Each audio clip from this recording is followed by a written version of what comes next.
So you started a Shopify store, and now you're wondering how to dropship with Amazon on Shopify, right?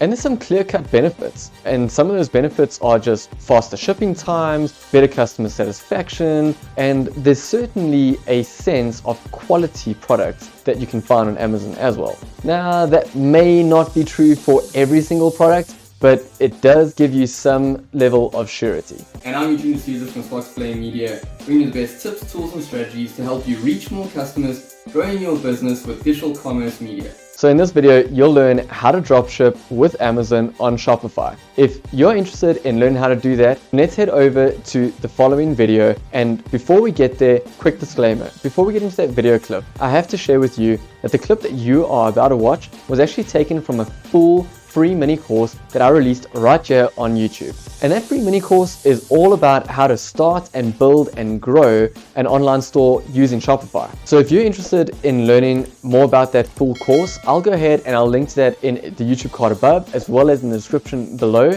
But for now, let's get into how to dropship with Amazon on Shopify, because that's what you came here to watch, right? I'll catch you in that video right now. So now if you didn't want to add products through a burlo because you chose a different channel, let's quickly pick one or two examples and I'll show you using Etsy and Amazon. So Amazon, all you have to do is go in here and type boho dress. Let's search that. Let's just pick a bestseller. Yeah, there you go. All right, so let's just pick that. And then what you're going to want to do is you're going to want to go to your Shopify store. You're going to want to say add product, and then you might want to say long breezy white boho dress, and then this. No one sees this unless you make it visible, so you can keep this as a record for yourself so that you can track it on Amazon. Your tag, you want to say dress, that it pulls it into your dress collections. And then what you need to do is just head over to Amazon. Let's use this for inspiration for the name, and let's get rid of that. So let's just say women's v-neck boho lace maxi dress. And then this is a little bit of manual work, so this is going to take a little bit of time. It's going to be different to just using the AliExpress and a burlo method. Okay, so as you can see here, I've just pulled in 3 pictures as an example, and then you can go ahead and you can update your pricing. So let's just remember what it looked like, what the pricing looked like on Amazon. So let's just pick that. And whoa, sorry to interrupt your video.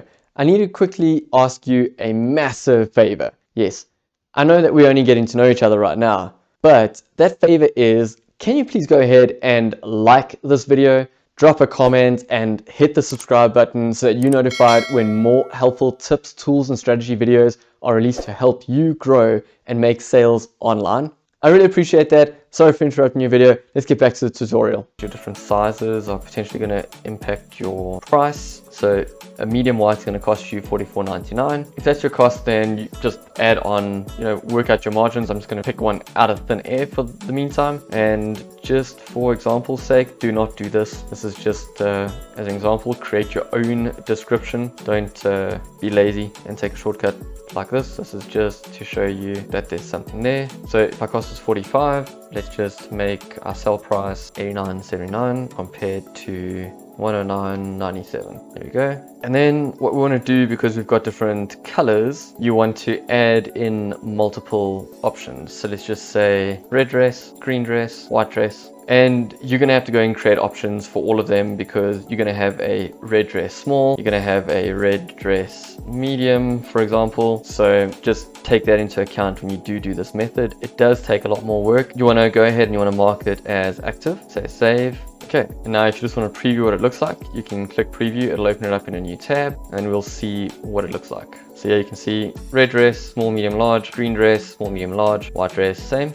And then the quantity, it says sold out because we did not say that we had stock available. You're going to want to go ahead here and add an image to each one. So this was the red dress. In order to get the quantity to show up that the product is not sold out, you're going to want to scroll across here, and in this column over here, it'll say quantity, and you can then just up it like that. And then you can go ahead, you can hit save. Once it's saved, we can then just head back, refresh the page, and now you can see it's available. Yep, that's it. That's an example from Amazon. Hey there, it's you again. I'm so glad that you made it to the end. If you enjoyed this video, please go ahead and like this video, drop a comment, let me know what you enjoyed most about it, And please go ahead and subscribe to this channel so that you can get notified when we release more helpful tips, tools, and strategy videos to help you reach more customers and grow your business using digital commerce media. And because you watched this video all the way to the end, and I know that you are looking to dropship with Amazon on Shopify, I'm going to go ahead and link to a video that you're going to find really helpful, and it's a free Amazon product research and validation video. You can use that to find winning products that are absolutely selling out there that you can go ahead and model and include in your store. If that sounds interesting, I'm going to go ahead and link to that. All you have to go ahead and do is click on the screen right now, and I'll catch you in that video. Until then, peace and God bless.